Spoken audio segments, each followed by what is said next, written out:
کیوں برا لگ رہا ہے؟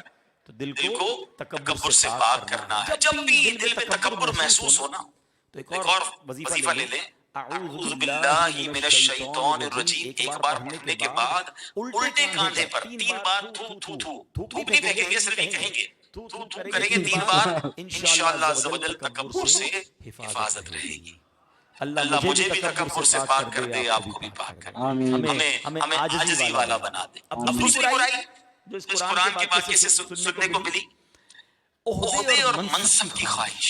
یہ بھی بڑا مسئلہ ہے جناب. ایسی جناب خواہش ہے کہ کسی کا بیڑا غرق کرنا ہو، رشوت دینی ہو، کسی کو ڈیمیج کرنا ہو، کسی تک میں سیٹ پر آ جاؤں.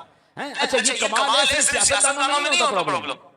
سیاستدان اپنے حساب سے کام کر رہے ہوتے ہیں، لیکن چھوٹی چھوٹی کمیٹیوں کے لوگ لڑ رہے ہوتے ہیں. اپنے علاقے میں کمیٹی کا بڑا بن جاؤں، مسجد کمیٹی میں بھی چل رہا ہوتا ہے، کسی طرح میرا نام ہو جائے، میں اوپر آ جاؤں.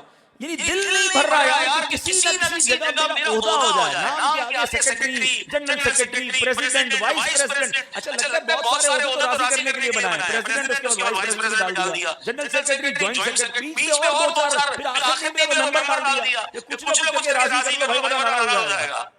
جس کو یہ شوق ہے کہ مجھے عہدہ ملے، مجھے منصب ملے، میں نمایاں ہو جاؤں. یاد رکھیے بعض اوقات یہ عہدہ مروا دیتا ہے. فرعون کو عہدہ ملا تھا، وہ بھول گیا. کیسا بھولا؟ خدائی کا دعویٰ کیا، 300 سال تک عیاشی کرتا رہا. انجام کیا ہوا؟ دریائے نیل میں غرق کر دیا گیا. تو اللہ کی شان دیکھیں، اس کی لاش کو باقی رکھا گیا. آج بھی مصر کی میوزیم میں اس کی لاش موجود ہے. کیوں؟ تاکہ ہزاروں سال بعد بھی اس خدائی کا دعویٰ کرنے والے کا دنیا انجام دیکھے کہ یہ ہوتا ہے اس کا انجام. اچھا اسی طرح نمرود کو عہدہ ملا، خدا بن گیا، خدائی کا دعویٰ کرنے لگا. آخر کیا ہوا؟ اسے ایک مچھر کے ذریعے ہلاک کیا گیا. اے میرے پیارے اسلامی بھائیو، عہدے اور منصب کی لالچ نہیں ہونی چاہیے. کاش ہمیں یہ بات سمجھ آ جائے. حضرت مولا علی شیر خدا کیا فرماتے ہیں؟ جو بندہ یہ چاہے کہ میرے جوتے کا تسمہ دوسرے کے تسمے سے افضل ہو، وہ بھی اس آیت کے حکم میں داخل ہے. آیت کون سی ہے؟ تلک الدار الآخرۃ نجعلها للذین لا یریدون علوا فی الارض ولا فسادا. ترجمہ کنز العرفان، یہ آخرت کا گھر ہم نے ان لوگوں کے لیے بناتے ہیں. یہ آخرت کا گھر ہم ان لوگوں کے لیے بناتے ہیں جو زمین میں تکبر اور فساد نہیں چاہتے.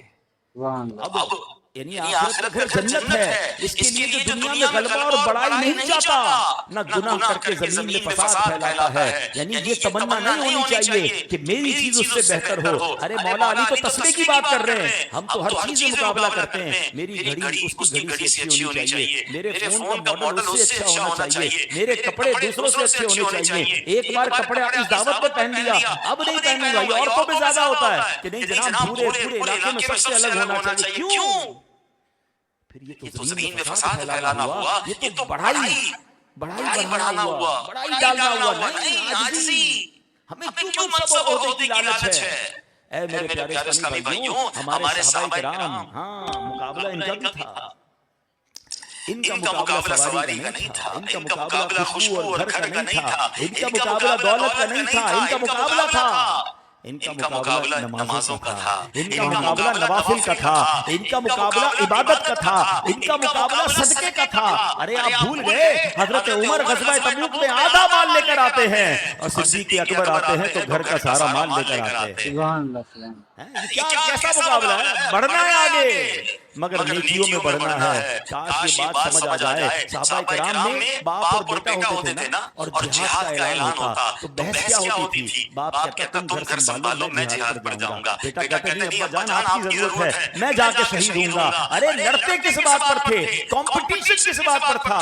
کہ نیکی حاصل کرنی ہے. غربت کی وجہ سے اگر کوئی صحابہ جو تھے وہ راہ خدا میں سفر نہ کر سکتے تو وہ آنسو بہاتے تھے. یہاں تک کہ معذور صحابہ بھی شہادت حاصل کرنے کے لیے آقا کی بارگاہ میں آ جاتے کہ حضور کسی کام کو آ جاؤں گا، مجھے بھی شامل کر لیں، مجھے بھی اپنے ساتھ لے جائیں۔ اللہ اکبر۔ کسی کے بارے میں آتا ہے وہ آدھی رات عبادت کرتے تھے، کسی صحابی کو، کسی بزرگ کو پتہ چل جاتا وہ پوری رات عبادت شروع کر دیتے، کسی کے بارے میں پتہ چلتا یہ ایک رات میں تہائی قرآن پڑھتے ہیں، 1/3 قرآن پڑھتے ہیں، وہ روزانہ آدھا قرآن پڑھنے لگ جاتے، کسی کا پتہ چلتا یہ آدھا پڑھتے ہیں، اگلے پورا قرآن پڑھنے لگ جاتے۔ اللہ اکبر۔ ہمیں کوئی بتائے کہ یار اس نے فلاں موبائل لیا ہے، بس یار میں اس سے آگے کا موبائل لوں گا، اچھا اس نے فلاں محلے میں گھر بنایا ہے، میں اس سے بڑا گھر بناؤں گا، بچے کی شادی میں فلاں گلوکار کو بنایا ہے، میں اس سے بڑے کسی جناب ایکٹر کو بلاؤں گا۔ لا حول ولا قوت الا باللہ۔ ارے مقابلہ دنیا کے معاملے میں اور بعض اوقات گناہوں کے معاملے میں ہم پڑ گئے،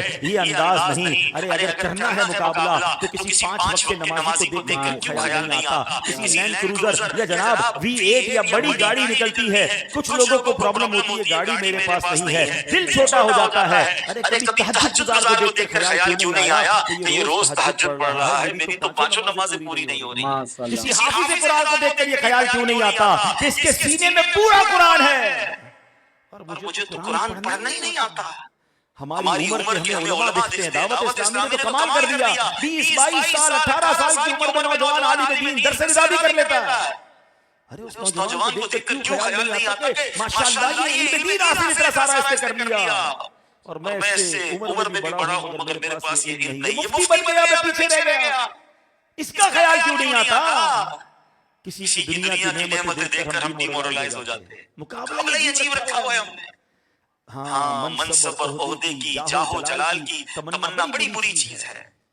تیسری برائی کیا سیکھی ہم نے؟ کون سی برائی جو ہم نے نکال لی اپنے دل سے؟ وہ نفسانی خواہشات کی پیروی۔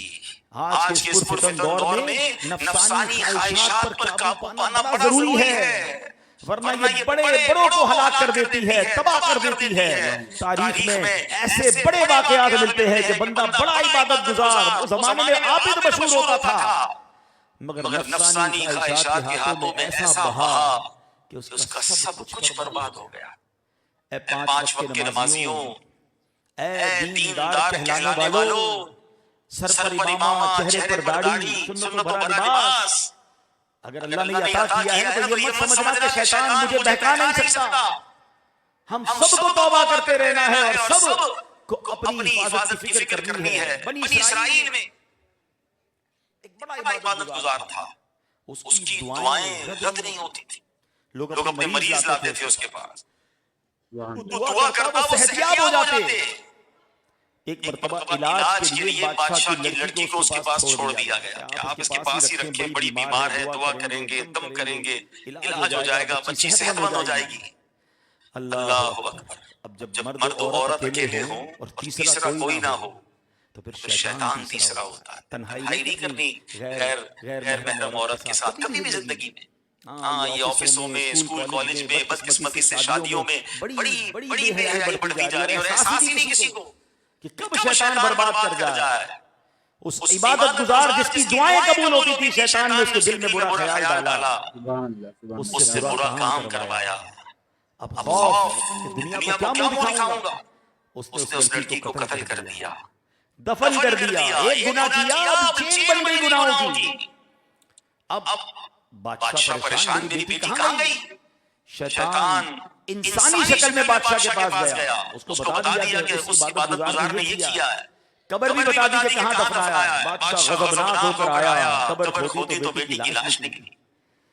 اس عابد کو پکڑا گیا، مارا گیا، پورے شہر میں بدنام، اور اب پھانسی پر لٹکانے کا جب وقت آیا تو مردود شیطان اب اس کے سامنے آ کر کیا کہتا ہے؟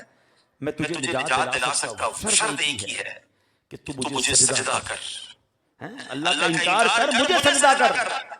عابد نے شیطان کو سجدہ کیا، شیطان کھلکھلا کر ہنسنے لگا، کہا میرا تجھ سے کوئی تعلق نہیں۔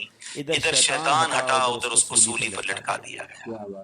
ایمان بھی چلا گیا، عبادت تو عبادت، ایمان بھی چلا گیا، نفسانی خواہشات پر عمل کر کے۔ آج تو حال ایسا ہے، دھڑے سے بے حیائی کے کام ہو رہے ہیں۔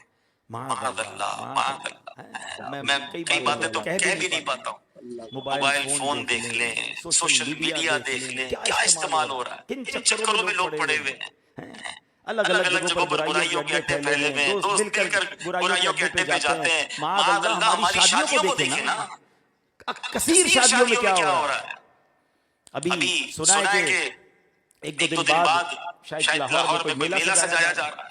ابھی تھوڑی دیر پہلے میری نظر گزری کہ 1 ارب سے زیادہ پتنگیں خریدی گئی ہیں. اچھا ایک تو پتنگ اڑانا جو بھی اس کا شرعی حکم، اس کے بعد ڈول تماشے گانے باجے جو طوفان بدتمیزی برپا ہوگا. پھر کہتے ہیں ہم پر عذاب آ رہا ہے، پھر کہتے ہیں ہم پر قحط آتا ہے، ہماری فصلیں نہیں اگتی، پھر کہتے ہیں جناب ہم پر بہت سارے پرابلمز ہیں. اللہ اکبر، اربوں روپے ہم پتنگ بازی میں اڑا دیں گے، اربوں روپے جناب ہم گانے باجے ناچ میں کہہ رہے تہوار ہے. اور وہ کدھر گئے لوگ جن کو ربیع الاول میں اگر کوئی چراغاں کرے اور جناب اللہ والوں کے نام پر کوئی لنگر کھلائے تو پرابلم ہوتی ہے کہ غریب کی بچی کی شادی کروا دو. آج یاد نہیں آ رہا کہ کیا ہو رہا ہے ادھر. خدا کے واسطے مسلمان عقل کے داخل نہیں، اللہ کے غضب کو دعوت دینے والی بات ہے. یہ حرام اسراف پہ یہ پیسے خرچ کرنے سے بہتر ہے اللہ کی راہ میں صدقہ کر دے، اپنے کسی غریب رشتہ دار کو کھلائیں، کسی مریض کا علاج کروا دیں. اور پھر اس میں کتنے حرام کام شامل ہیں. بتائیں شادیوں میں کیا نہیں ہو رہا. ہم حیران ہوتے جب سنتے ہیں کہ فلاں. اچھا افسوس تو یہ ہوتا ہے کہ نیک نمازی کہلانے والا بندہ اچھا خاصا یار آتا ہے مسجد میں، کبھی کبھی نظر آتا ہے، اس کے بچے کی شادی ہوئی، فلاں گلوکار کو بلایا 1 کروڑ روپے دے دیے اس کو، فلاں اس کو بلایا 1.5 کروڑ روپے دے دیے. اور ناچ. اچھا پہلے کیا ہوتا تھا معاذ اللہ شادیوں میں جب ہم چھوٹے تھے نا تو ایک بات آتی تھی، اللہ کا شکر دیکھا کبھی نہیں، کہ فلاں نے اپنے بچے کی شادی میں ناچنے والیاں بلائیں. تو لوگ کہتے تھے اوئے ہوئے ہوئے کتنا برے لوگ ہیں، ناچنے والیاں بلائیں. اور اب باپ بیٹھا ہے، ماں بیٹھی ہے، گھر والے بیٹھے ہیں اور فیملی کے لوگ مل کر ناچ رہے ہیں، لڑکیاں لڑکے مل کر. بلکہ سنا ہے کئی دن تو پہلے پریکٹس کرتے ہیں اور پھر مل کر ناچتے ہیں اور سب مل کر دیکھتے ہیں. معاذ اللہ. اچھا ایک اور خطرناک بات، چلے آپ نے حرام کیا، آپ جانتے تھے، آپ کی فیملی جانتی تھی، آپ نے یہ حرام کام کیا، اللہ سے توبہ کریں. نہیں اور گناہ چاہیے. اب اس کی ویڈیو بنتی ہے اور وہ سوشل میڈیا پہ ڈالی جاتی ہے. ہم نے کر لیا جو کرنا تھا، اب لاکھوں لوگ دیکھیں، اور اب اس پر مقابلہ یہ ہو رہا ہے کہ ہماری فیملی کی شادی کے ڈانس کے اتنے ویوز آئے ہیں، ارے یہ تو وائرل ہو گیا ہے، یہ تو پاپولر ہو گیا ہے. تمہاری بہن ناچ رہی ہے، اس کے بھائی بے غیرت کدھر گئے؟ احساس مر گیا. اس قدر نفسانی خواہشات کے پیچھے برباد ہو رہا ہے ہمارا معاشرہ. پھر ہم کہتے ہیں کبھی طوفان آ رہا ہے، کبھی زلزلہ آ رہا ہے، کبھی بارشیں نہیں ہو رہی ہیں، کبھی آگ لگ رہی ہے. ارے اللہ کے غضب کو دعوت دینے میں کسر کون سی چھوڑی ہم نے؟ ایک ہوتا ہے اکیلے میں گناہ بندے سے ہو گیا، اوکے معافی مانگ لے. ارے ہم سارے گناہ گار ہیں، ہم سے گناہ ہوتے ہیں. مگر یہ کیسا گناہ ہے کہ کر کے دنیا کو بتا رہے ہو کہ میں نے اللہ کی یہ نافرمانی کی، دیکھو تم بھی. یہ کتنی بے باکی ہے، یہ اللہ کے غضب کو دعوت دینے والی بات ہے. خدا کے واسطے ایسا نہ کریں. ہم سب نے مرنا ہے. شب برات تو یہ لکھ دیا گیا ہوگا نا کہ اب اس سال کون جیے گا اور کس کا انتقال ہو جائے گا. کیا پتا اس شب برات میں اور آپ کے بارے میں لکھ دیا گیا ہو کہ کچھ دنوں بعد ہماری جانے کی باری ہے. اور یہ گناہ کر کے، یہ بے حیائیاں کر کے گئے تو اللہ کو جواب کیا دیں گے؟ اگر واقعی دل کو نور الہی سے منور کرنا ہے تو اس دل کی بستی کو نفسانی خواہشات سے بچانا ہوگا. کبھی اپنے آپ کو تمنگر نہ سمجھے، نہیں جناب مجھے کوئی نہیں بہکا سکتا. میں بیٹھتا ہوں دوستوں کے ساتھ، شراب پیتے ہیں میں نہیں پیتا. میں جاتا ہوں جناب دوست بے حیائی کرتے ہیں میں نہیں کرتا. وہ ناچ گانے تاش میں جوا کھیل رہے ہوتے ہیں میں نہیں کرتا. نہیں، جو ادھر بیٹھے گا وہ پھر گرفتار ہو جائے گا. اچھے کی صحبت تجھے اچھا بنا دے گی، برے کی صحبت تجھے برا بنا دے گی. نہ بیٹھے ایسی صحبتوں میں. جتنے بگڑے ہیں نا، جتنے حرام کام کرنے والے، کسی سے پوچھ لیں کدھر سے ملی عادت، آپ کو بتائے گا دوست ملے تھے، پہلے چھوٹے گناہ میں لگایا اور آج جناب میں تو گناہگاروں کا لیڈر بنا ہوں. ہم بھلے ہمارا اچھا ماحول بھلا. ہاں میں صحیح بتاؤں، گناہ کرنے کا موقع نہ ملے یہی بہت بڑی نعمت ہے. میں ادھر جاؤں ہی نہ جدھر گناہ کرنا آسان ہو. پھر بڑے بڑے تونگر کو اللہ جسے بچائے، پھر بچنا مشکل ہے. ہم میں سے اکثر بچے نہیں اسی لیے کہ ہمیں موقع نہیں ملا، اور ہم اللہ سے دعا کرتے ہیں ہمیں موقع ہی نہ ملے. ہاں اللہ بچائے رکھے ایسی صحبتوں سے. اور اگر کبھی اللہ نہ کرے شیطان حملہ کرے تو ہم رب کریم سے دعا کرتے ہیں کہ حضرت ابراہیم کے صدقے ہماری حفاظت فرمائے، ہمیں نفس و شیطان کے واروں سے بچائے. تو اس کے لیے قبر یاد کرنی ہے، آخرت یاد کرنی ہے. جب بھی گناہ کرنے کو جی چاہے اللہ کرے میرے اور آپ کے دل سے آواز آئے کہ اللہ دیکھ رہا ہے. اللہ اکبر. کیا اب آخری ایک اور عادت کیا ہم نے سنی؟ حرص و لالچ، مال کی لالچ. یہ اتنی بری عادت ہے. اور یہ ہم نے گدھ کی جو عادت تھی نا حضرت ابراہیم نے اسے ذبح کیا. چیک کرنا ہے کہ ہمارے اندر تو یہ نہیں. قرآن فرماتا ہے وَمَن يُوقَ شُحَّ نَفْسِهِ فَأُولَٰئِكَ هُمُ الْمُفْلِحُونَ.